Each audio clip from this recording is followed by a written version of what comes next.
folks, welcome back again. Thanks for joining me. Like today's little tie is going to be a classic pattern. It's a pheasant tail nymph, one that stood the test of time, and a fly that I still have in my box now and still comes out now and again. Great little generic nymph pattern, and well worth tying a couple to have them in the box. So hooking device is a 175 size 10. Thread I'm going to be using is UTC 70 in red. So let's just catch that on and get going. As always, if you enjoy the videos, please click like, click subscribe, hit the bell button. It all helps. It means you'll get notified of my videos as they come out ahead of time. And it's all free, of course. Okay, first thing I want to do is catch in the rib. The rib's going to be a medium fine silver wire, so I'm just going to catch that in here and bring that back. Now, as the name suggests, most of this fly is made up of pheasant tail. Surprise, surprise. So we're going to select from your pheasant tail, we're going to select about 10 fibres out here, and that's going to be your tail and your body. So just cutting about 10 fibres off like that. Okay, we're going to offer them up to the hook and create a tail. I mean, not a massive long tail there, that's ample, that's fine. So we're just going to catch that in, a couple of turns. Lovely. Okie doke. And this is also what I'm going to catch in just on the side here, the bit that's going to come back over the top. This is your pearl mylar. Okay, this is going to come back over the top of the fly. So coming in front of that, just going to bring that in there, catch it in, bring the thread up, and then we start with some open wraps. Just straighten that mylar out as you do it. Let's get them all nice and we're just going to wrap this up. Perfect.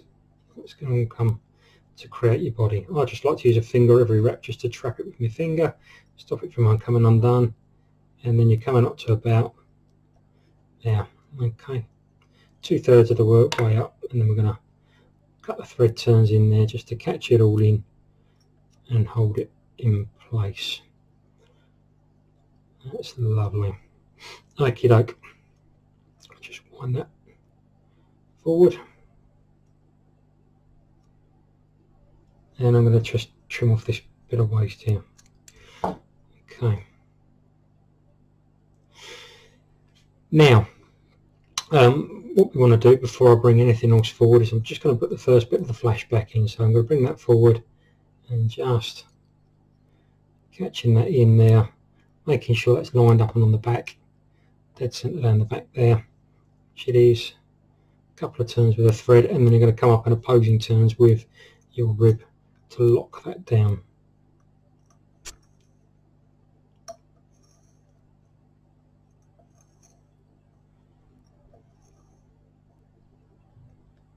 So nice, and then just lock that in like so, and trim off your wire because that's you done with the wire now. Lovely. And it's at this point you can choose to bring this up and put it over the top of the head as well, and I think we will do that, just why not. So I'm just going to backtrack on that a little bit just to push that back here and out of the way, so that's all out of the way the rest of the time. Now what we're also going to put in here is another bunch of pheasant tail. I'm going to take another about 8 fibres of pheasant tail. Now just tear those off, and going to offer them up to the hook. These are going to be legs, if you like. You get a little bit of legs, a little bit of a beard, whatever you want to call it. So I'm just having out to about the same length as you've got at the back there with your tail out. I'm just going to catch that in there. Okay, and then bring this all the way back, just making sure they're nice and splayed out as they come back. Time them in for a little bit of dubbing in here as well, and I like to put a little bit of Hares here dubbing in here, or you can vary the colour of the dubbing. I remember on Hanningfield we used to use a lot of these, and we've got a bit of orange dubbing on them very, very successfully. So just going to get a little bit of Hares here dubbing there and build a smallish sort of thorax on there. I don't want to overcook this, so coming in with the thorax, that's all you need. Excellent. Okay, now this bit here, I want these to come back as legs. So I'm just going to take my dubbing needle and I'm just going to part these to give me 3 or 4 either side. Something like that. So a nice split on the hairs. Easier said than done, especially when your eyes are going, not mine. There we go. Nice little split there, and then just hold them back. Get a couple of thread wraps in there just to hold them back there. Okay, and that just gives you a nice hackling effect. I'm just going to come over the top with the remaining pheasant tail to lock that in, like that. And then we're going to come over the top again with the rest of the flashback. Just gives this lovely effect on top of the thorax, and just wrap that in as well. Okay, so you end up with this thorax, the pheasant tail thorax, and everything wrapped in there. A couple of turns, and then bring your thread forward, and a couple of turns in front. Okay, that's lovely. Then we're just going to trim all this back. So we can tie it all up. So just trim all that off. It's a nice, good looking little nymph that. And then just start to build the head up. Great when on the buzzers, good when they're on the damsels. Nice little pattern for pin fry as well. Yeah, God, I've got a lot of uses, this little pheasant tail pattern. I'm just ready there, I've got the head on there and I'm just ready to go. I've just built the head up and then just whip finish.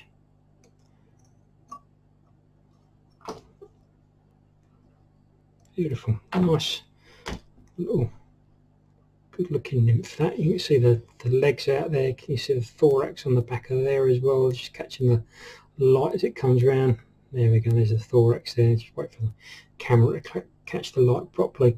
And it's just got that great profile. Looks very, very fishy, looks very, very nymphy. And of course we're going to finish that off with a little bit of varnish just to secure everything.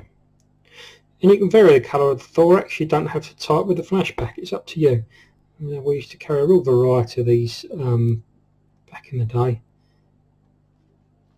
And that's lovely. Got that bit on there. And I think what I might also do, just to finish this off nicely, is just with my dubbing brush, just tease a little bit of that hare's ear out. Not too much, don't go too mad with it. That's it. Just tease that bit of hare's ear out, just give it a bit more of a... It's looking good. Looking good. Not a bad little tie. You know, take your time with it. There's a little bit involved with that one, but very effective. Good looking little fly that will take you all the way through spring, summer. Timed down to size 14s. I love them. Love them. Flashback pheasant tail nymph. Hope you enjoyed it. As I say, click like, click subscribe. Any requests for patterns you'd like to see me tie, please put them down there in the comment section and I'll see what I can do. Thanks very much.